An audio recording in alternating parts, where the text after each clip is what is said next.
Let's organize Explorers of the North Sea into the big box. The big box has a bunch of inserts to keep everything organized. Boats for the player pieces, 5 of them because Rocks of Ruin adds a 5th player. This one will store our livestock and other tokens. And then we've got the insert in the box.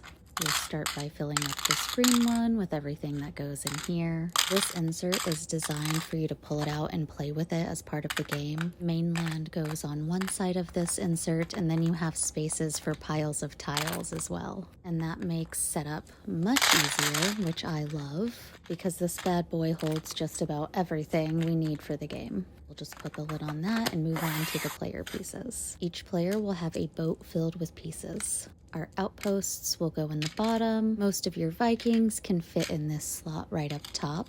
And then you store the rest of them in the boat at the very, very top. Our other buildings from the Rocks of Ruin expansion fit. We'll just plop our boat in here and put the lid on. Of course, each color has its own insert. And now to put everything into the main box. And everything has a designated space. Even the 2 different score sheets, one that comes with the base game and one that comes with the expansion. We do have to split the tiles up a little bit to keep everything even inside of the box. And then our dashboards will sit right on top.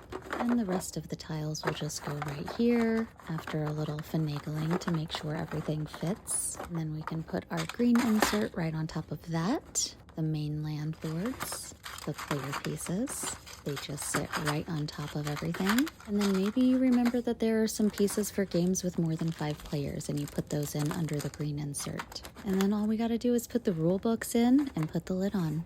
Fits like a glove.